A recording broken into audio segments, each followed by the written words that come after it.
और अब बात कर लेते हैं कि पेरिस ओलंपिक 2024 में एक ऐसे मैच की जिसकी चौतरफा चर्चा हो रही है, गेम की नहीं, पंच की नहीं, मैच की नहीं, बल्कि विवादों की वजह से। जी हां, पेरिस ओलंपिक 2024 के एक मैच के बाद उठे विवादों पर पूरी दुनिया में चर्चा हो रही है। महज 46 सेकंड के बाद ही बॉक्सिंग के रिंग में उतरी एक खिलाड़ी बाहर हो गई। 46 सेकंड और एक पंच के बाद पूरा विवाद खड़ा हुआ, गर्मा गया। सबसे पहले आपको पूरा मामला बता दें। दरअसल अल्जीरिया की बॉक्सर ईमान खलीद और इटली की बॉक्सर एंजेला करीनी मैच के लिए रिंग में उतरी, लेकिन महज 46 सेकंड में ही करीनी मैच से बाहर हो गई। उन्होंने दावा किया कि उनकी नाक में चोट लगी, खून भी बह रहा है। अब आपको बता दें कि आखिर ये जो पूरा विवाद खड़ा हुआ है, सोशल मीडिया पर भी बवाल मचा हुआ है, वो हो क्यों रहा है। अल्जीरिया की बॉक्सर ईमान खलीद पहले भी जेंडर को लेकर विवादों में रही हैं। ईमान खलीद को 2023 बॉक्सिंग वर्ल्ड चैंपियनशिप के गोल्ड मेडल मैच से कुछ घंटे पहले जेंडर टेस्ट को लेकर उन्हें अयोग्य घोषित करार दिया गया था, लेकिन इंटरनेशनल ओलंपिक कमेटी यानी आईओसी ने उन्हें हाल ही में ओलंपिक 2024 में खेलने की अनुमति दे दी थी। अब उनके पहले ही राउंड के मैच के बाद यह विवाद फिर खड़ा हुआ और कई लोगों का मानना है कि इमाम खलीद का महिलाओं की कैटेगरी में खेलना गलत है। बहरहाल इस मैच के बाद से आपको बता दें, जेंडर एलिजिबिलिटी डिबेट इंटेंसिफाई यानी तेज हो चुका है। हर तरफ जहां देखिए वही इसकी बात कर रहा है। Real people, and we're talking about real people's lives here. They have competed and they continue to compete in the women's competition. They have lost and they have won against other women throughout over the years. And by the way, this isn't, should make this absolutely clear for everyone, this is not a transgender issue. I know you know that, but I think there has been some misreporting on this, and I think it's very, very important to say that this is not a transgender issue. These women have been competing in competitions for many years. पहले तो मैं ये जो IIC जो rule बनाया है कि जिसका हार्मोन टेस्टोस्टेरोन ज्यादा है वो खेल नहीं सकते, तो इसको मैं चैलेंज किया था 2014 में जो इशू हुआ था मेरा, मैं चैलेंज किया था court of arbitration of sports Switzerland में। उसमें प्रॉपरली कहा गया था कि कोई भी हार्मोन लेवल एथलीट का परफॉर्मेंस नहीं बढ़ाता है। कल जो ओलंपिक हुआ था पेरिस ओलंपिक, जो ओलंपिक चल रहा है अभी पेरिस में, तो उसमें बॉक्सिंग में एलेंजन का जो एक खिलाड़ी है एलेंजन का जो ईमान खलीद, तो उसमें जो इनका जो कैरिना था वो तो हार मान लिया 46 सेकंड में। तो वो कंप्लेन कर रहा है कि वो टेस्टोस्टेरोन लेवल ज्यादा है, वो फीमेल नहीं वो मेल है। तो जब वो जाते काफी टेस्ट देना पड़ता है, डोप टेस्ट देना पड़ता है, हार्मोन टेस्ट देना पड़ता है, जेंडर टेस्ट भी देना पड़ता है। काफी टेस्ट के बाद वहाँ पे पार्टिसिपेट करने के लिए मौका मिलता है। तो वो जो अभी गया है ओलंपिक, वो तो सारा टेस्ट दे के ही गया है। तो इसी को लेके सोशल मीडिया में इतना कंट्रोवर्सी करना शायद मेरे को ठीक नहीं लग रहा है। देखिए, सोशल मीडिया पर और चौतरफा जहां देखिए इसी मैच की अब चर्चा हो रही है, और इसी विषय पर आज मेरा नाव भी चर्चा करने जा रहा है। खासतौर पर ग्राउंड रियलिटी में सब्जेक्ट को हमने उठाया, और हमारे साथ आपको बता दें कि मनोज कुमार जो बॉक्सर हैं, अर्जुन अवार्डी हैं और कॉमनवेल्थ गेम्स 2010 के गोल्ड मेडलिस्ट हैं, वो हमारे साथ जुड़ गए। सर, स्वागत है आपका मेरा नाव पर। और साथ ही साथ इस पूरे मामले की गहनता को, गंभीरता को समझाने के लिए हमारे साथ doctor Ishwar Gilada ji, secretary general organised medicine academic guild यानी OMAG, ये डॉक्टर साहब भी हमारे साथ जुड़ गए हैं। आप दोनों का बहुत बहुत स्वागत है हमारे मंच पर। देखिए, सब्जेक्ट, ये विषय जो है, चौतरफा इसकी चर्चा हो रही है, चाहे चाय पीते हुए लोग बाहर खड़े हो या फिर सोशल मीडिया हो। यहां तक कि देखिए, इटली की जो पीएम है उनके द्वारा ट्वीट किया गया, एलॉन मस्क द्वारा ट्वीट किया गया, और कई ऑथर हैं जिनके द्वारा ट्वीट किया जा रहा है। यानी बड़ी हस्तियों से लेकर एक आम इंसान और खेल प्रेमी और खिलाड़ी, सबके रिएक्शंस इस 46 सेकंड के मैच के बाद सर सामने आने लगे हैं। सबसे पहले मनोज जी, मैं आपसे ये जानना चाहूंगी कि ईमान खलीद का महिलाओं की कैटेगरी में खेलना कितना गलत या सही। फिलहाल सोशल मीडिया दो ग्रुप्स में बटा है, इसी पर आपका रिएक्शन चाहूंगी आप दोनों से। देखिए, सबसे पहले तो आप सभी को मेरी नमस्कार, राम राम। एक लड़के को लड़की के साथ लड़ाना जितना गलत है, मेल और फीमेल की कभी तुलना नहीं हो सकती, आपको पता है। एक लड़का जो मुक्का मारेगा और लड़की उसका कभी भी डिफेंस नहीं कर पाएगी, क्योंकि वो इतनी फोर्स से मारेगा।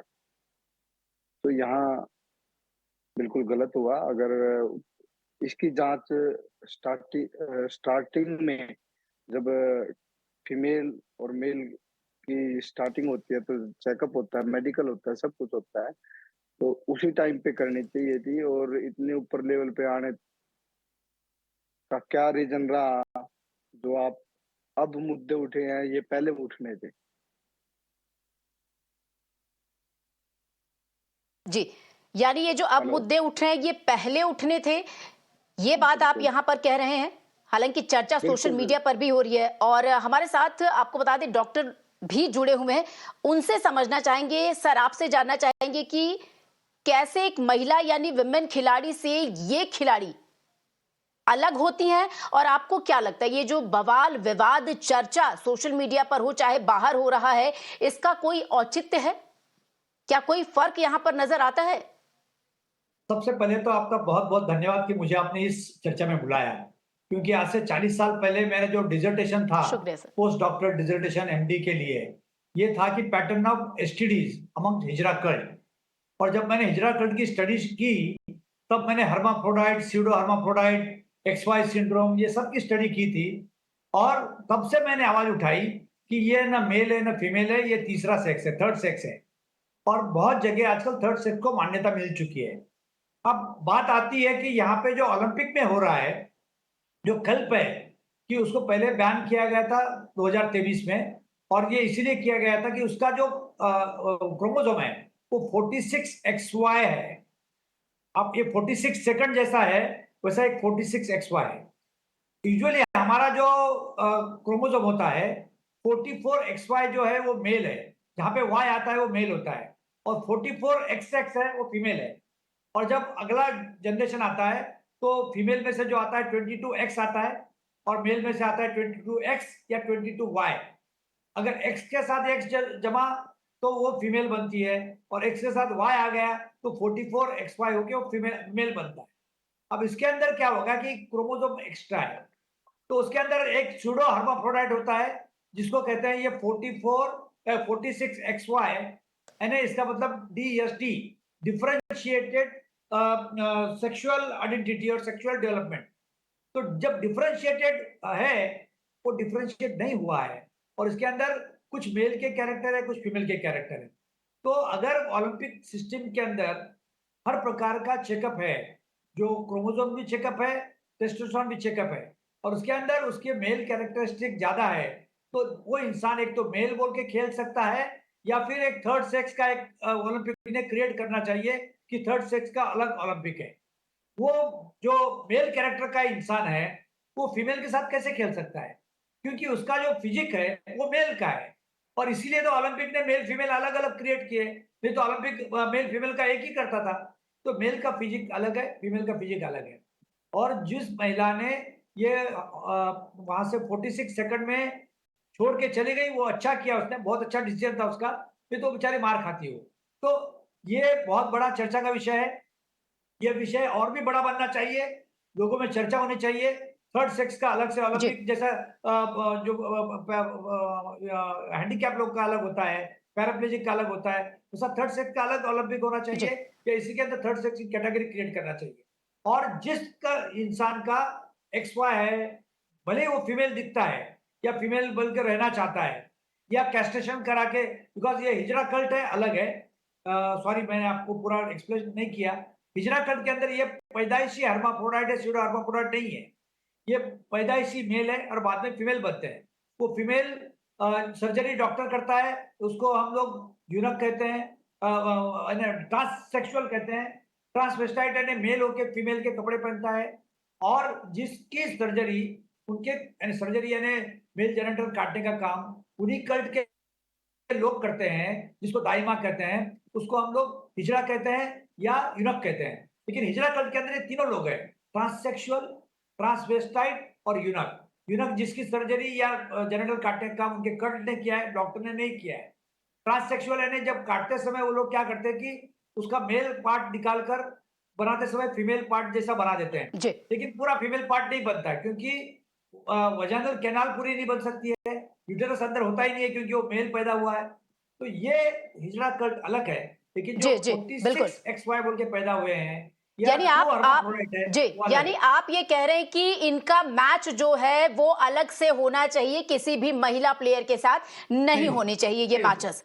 नहीं हो दूसरी तरफ मनोज जी, मैं आपसे ये जानना चाहूंगी कि सबसे बड़ी बात देखिए खामी जो यहां पर आ रही है, जिसपे सवाल भी उठ रहा है, क्योंकि देखिए सोशल मीडिया पर आम लोगों के सवाल है, इसकी वजह से इस विषय को मैंने यहां पर उठाया। हालांकि पेरिस में ओलंपिक गेम अभी चल भी रहा है, तमाम खिलाड़ी उसमें पार्टिसिपेट भी कर रहे हैं।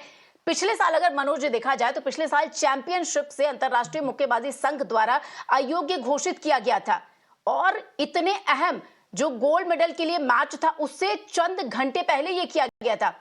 तो दो अंतरराष्ट्रीय बॉडीज हैं यहां पर खेल की, दोनों के विचारधाराएं, दोनों के नियम अलग कैसे? सवाल देखिए इस पे भी है। जो जो ओलंपिक क्वालिफाई हुआ है वो इंटरनेशनल ओलंपिक एसोसिएशन के माध्यम से हुआ है। तो क्योंकि जो आईबा बॉडी है वो बैन हो रखी है, उसके इलेक्शन होने हैं।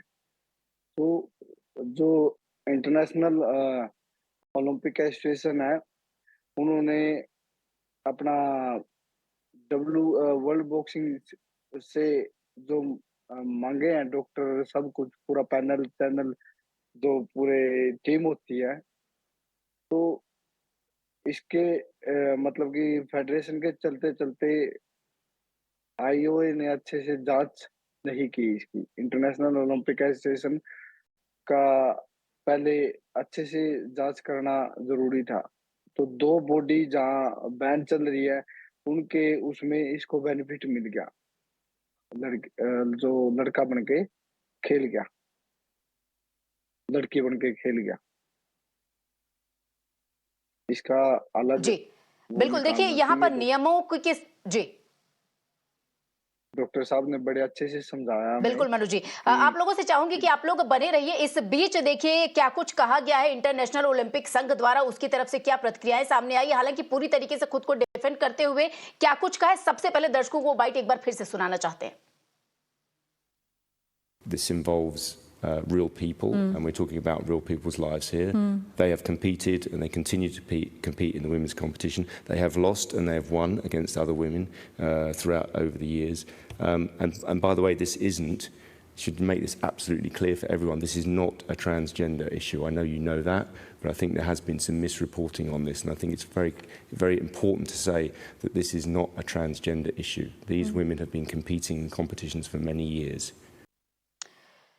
तो देखिए पूरी तरीके से ये कहा जा रहा है कि किसी तरह के जो नियम है उनका उल्लंघन नहीं किया जा रहा है, यानी खुद को डिफेंड करते हुए यहाँ पर अंतर्राष्ट्रीय जो बॉडी है वो दिख रही है।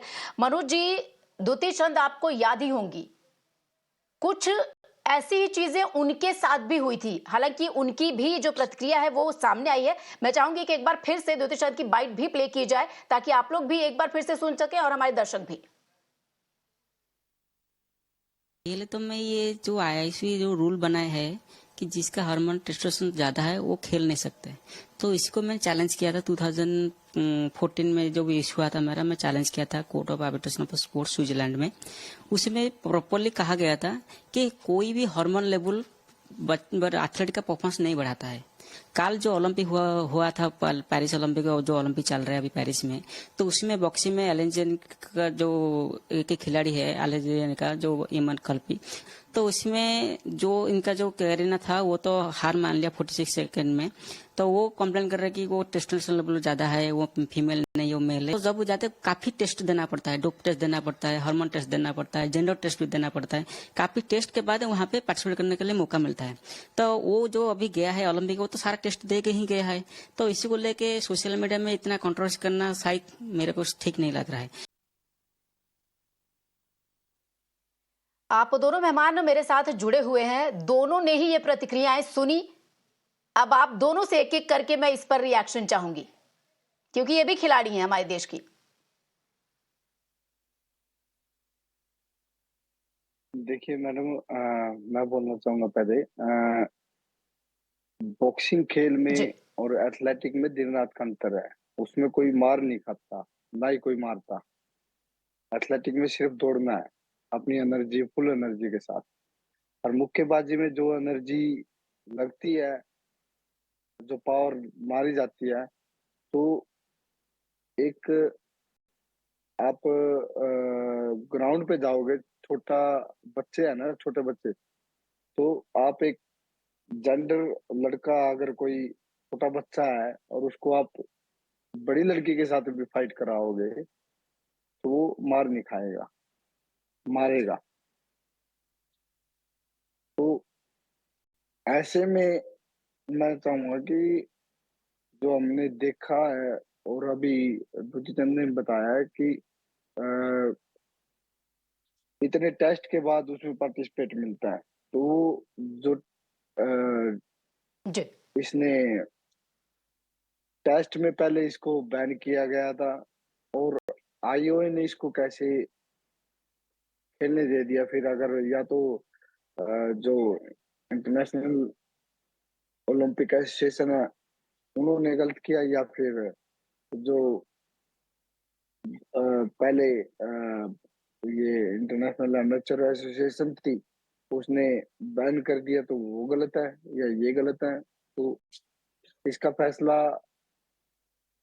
पूरी डॉक्टर डिटेल के बाद ही निकल पाएगा मैडम। जी बिल्कुल, पूरी डिटेल के बाद ही निकल पाएगा। हालांकि बहस इस पर हो रही है और हमारे साथ डॉक्टर भी जुड़े हुए हैं।